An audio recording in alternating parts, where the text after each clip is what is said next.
Der Status Exzellenzuniversität macht die UHH natürlich sichtbarer. Wir können zu einer der forschungsstärksten Universitäten in Nordeuropa werden. Projekte umsetzen zu können, die sonst vielleicht nicht möglich wären. Team Hamburg, das hat sich wirklich gezeigt in den Tagen. Ich denke, was die Gutachter vor Ort vielleicht am meisten beeindruckt hat, war der Teamgeist. Der Präsident hat in der ersten Begrüßung schon vom Team Hamburg gesprochen und das hat die Gutachtergruppe ganz schnell übernommen. Ich glaube, es hat schon damit angefangen, wir haben die Gutachtenden am Hotel abgeholt und haben sie gleich erstmal mit Franzbrötchen versorgt, damit sie einen richtigen Hamburg-Eindruck bekommen konnten. Und ich glaube aber, worüber die Gutachtenden sich auch gefreut haben, waren die Austausche, die sie mit den Studierenden hatten. Die waren wirklich sehr beeindruckt von unseren Studis. Der Exzellenzerfolg bedeutet für die Uni Hamburg erstmal ein Zeichen, dass die Gesamtstrategie der Universität trägt. Wir können uns natürlich weiter positionieren. Wir können das offizielle Label für das bekommen, was in Teamarbeit erreicht worden ist in den letzten Jahren. Und für die Zukunft bedeutet es, dass wir die tollen Projekte, die angestoßen wurden in der Lehre, im Transfer, auch in der Internationalisierung, jetzt weiterführen können und sie auch noch mal anpassen können.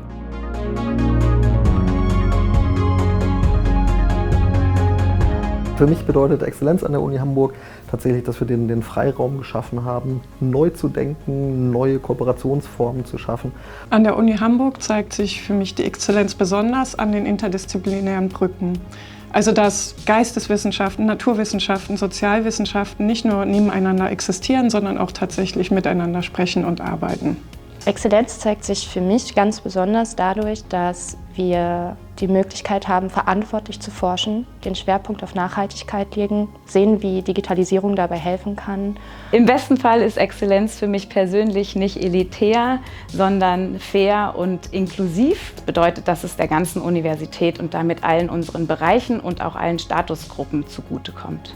The freedom to be able to be actively engaged in critical scholarship, which addresses global challenges and which still is very inclusive of diverse and marginalized perspectives. Exzellenz ist auch ein Stück weit eine Verpflichtung, nämlich die Dinge, die wir hier erforschen, in die Gesellschaft und in die Unternehmen zu bringen.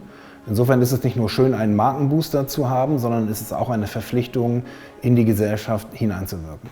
Im Studium merke ich, dass die Uni Hamburg exzellent ist an den studentischen Forschungsgruppen. Da hat man die Möglichkeit, sich selbst zu verwirklichen und seine eigenen Ziele zu verfolgen. Exzellenz bedeutet für mich, dass wir unterstützt werden in dem, was wir machen, dass wir Forschungsarbeit machen dürfen, dass wir auf Forschungsschiffe gehen dürfen und dass diese Möglichkeit, dass wir Geld bekommen und auch Ressourcen, um unsere Ideen zu realisieren, das ist für mich Exzellenz. Ja, für die Menschen an der UHH soll Exzellenz konkret bewirken, dass sich die Bedingungen ihrer Arbeit weiter verbessern, zum Forschen, zum Studieren und auch in der Verwaltung. Und am Ende auch, dass alle sagen können, ja, ich bin stolz, Teil davon zu sein. Exzellenz in einem Wort ist für mich Ganzheitlichkeit. Gemeinsam. Teamwork. Freedom. Verbindung. Vielfalt. Dranbleiben. Hands on.